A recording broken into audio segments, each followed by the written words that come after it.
ನಮಸ್ತೆ ಫ್ರೆಂಡ್ಸ್, ನಮ್ಮಿ ಸಾಬೀಸ್ ಯೂಟ್ಯೂಬ್ ಚಾನಲ್ಗೆ ಸ್ವಾಗತ ಸುಸ್ವಾಗತ.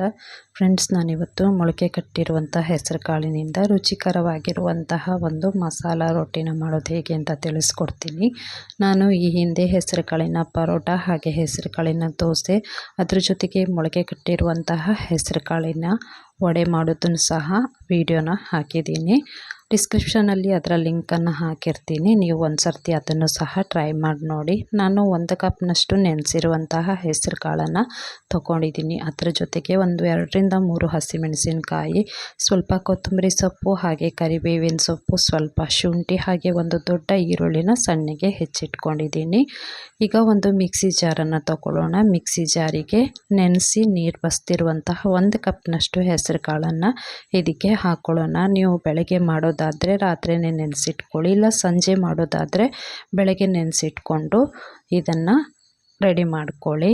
ಈಗ ಒಂದು ಮಿಕ್ಸಿ ಜಾರಿಗೆ ನೆನೆಸಿರುವಂತಹ ಹೆಸರು ಕಾಳು, ಅದರ ಜೊತೆಗೆ ಸ್ವಲ್ಪ ಕರಿಬೇವಿನ ಸೊಪ್ಪು, ಸಣ್ಣಗೆ ಹೆಚ್ಚಿರುವಂತಹ ಶುಂಠಿ, ಹಸಿಮೆಣಸಿನಕಾಯಿ, ಅದರ ಜೊತೆಗೆ ಕೊತ್ತಂಬರಿ ಸೊಪ್ಪನ್ನು ಹಾಕ್ಕೊಂಡು ನಾವು ಇದನ್ನು ಸ್ವಲ್ಪ ತರಿಯಾಗಿ ರುಬ್ಕೊಳ್ಳೋಣ. ಪೂರ್ತಿ ನುಣ್ಣಗೆ ರುಬ್ಕೊಳ್ಳೋದು ಬೇಡ. ಸ್ವಲ್ಪ ಹೆಸರು ಕಾಳು ಅದ್ರ ಜೊತೆಗೆ ಹಾಗೆ ಉಳ್ಕೊಳ್ಳಿ. ಈರುಳ್ಳಿನೂ ಸಹ ಇದಕ್ಕೆ ಹಾಕ್ಕೊಂಡು ಈಗ ರುಬ್ಕೊಳ್ಳೋಣ. ಅದಕ್ಕಿಂತ ಮೊದಲು ಯಾರೆಲ್ಲ ಹೊಸಬರು ನನ್ನ ಚಾನಲ್ನ ನೋಡ್ತಿದ್ದೀರಿ, ಆದಷ್ಟು ಬೇಗ ನನ್ನ ಚಾನಲ್ನ ಸಬ್ಸ್ಕ್ರೈಬ್ ಮಾಡ್ಕೊಳ್ಳಿ. ಹಾಗೆ ಪಕ್ಕದಲ್ಲೇ ಕಾಣುವ ಬೆಲ್ ಬಟನನ್ನು ಒತ್ತಿ. ಈಗ 1 ಸ್ಪೂನಷ್ಟು ಜೀರಿಗೆನ ಇದಕ್ಕೆ ಹಾಕ್ಕೊಳ್ತಾ ಇದ್ದೀನಿ. ಹಾಗೆ ರುಚಿಗೆ ತಕ್ಕಷ್ಟು ಉಪ್ಪನ್ನು ನಾವು ಈಗಲೇ ಹಾಕ್ಕೊಳ್ಳೋಣ. ಕಡಿಮೆ ಆದರೆ ನಂತರ ಹಾಕ್ಕೊಂಡ್ರಾಯ್ತು. ನಾನು ಇದನ್ನು ಮಿಕ್ಸಿ ಜಾರಿಗೆ ಹಾಕ್ಕೊಂಡು ಈ ರೀತಿ ಪೇಸ್ಟ್ ಮಾಡ್ಕೊಂಡಿದ್ದೀನಿ. ಸ್ವಲ್ಪ ತರಿಯಾಗಿ. ನೀವು ನೀರನ್ನು ಬೇಕಿದ್ದರೆ ಮಾತ್ರ ಹಾಕ್ಕೊಳ್ಳಿ, ಇಲ್ಲದೇ ಇದ್ದರೆ ಗಟ್ಟಿಯಾಗಿ ರುಬ್ಕೊಳ್ಳಿ. ಒಂದು ಪಾತ್ರೆನ ತಗೊಂಡು ಆ ಪಾತ್ರೆಗೆ ರುಬ್ಬಿರುವಂತಹ ಹೆಸರು ಕಾಳಿನ ಮಿಶ್ರಣನ ಹಾಕ್ಕೊಳ್ಳೋಣ. ಈಗ ಬೇಕಿದ್ದರೆ ನೀವು ನಂತರ ಅಂದರೆ ಈಗ ಸಹ ಉಪ್ಪನ್ನು ಹಾಕ್ಕೊಳ್ಬೋದು.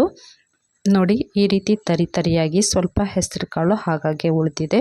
ರೊಟ್ಟಿ ಮಾಡುವಾಗ ರೊಟ್ಟಿಯಲ್ಲಿ ಈ ರೀತಿ ಹೆಸರು ಕಾಳು ಸಿಕ್ಕರೆ ತುಂಬಾ ತಿನ್ನಲಿಕ್ಕೂ ಸಹ ತುಂಬ ರುಚಿಯಾಗಿರುತ್ತೆ. ಬೇಕಿದ್ದರೆ ಸ್ವಲ್ಪ ನೀರನ್ನು ಹಾಕ್ಕೊಳ್ಳೋಣ. ಈಗ ಈ ವಿಡಿಯೋನ ಸ್ಕಿಪ್ ಮಾಡದೆ ಪೂರ್ತಿಯಾಗಿ ಕೊನೆ ತನಕ ನೋಡಿ.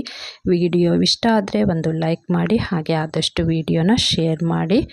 ಈಗ ನಾನು 2 ಕಪ್ನಷ್ಟು ಅಕ್ಕಿ ಹಿಟ್ಟನ್ನು ತಗೊಂಡಿದ್ದೀನಿ.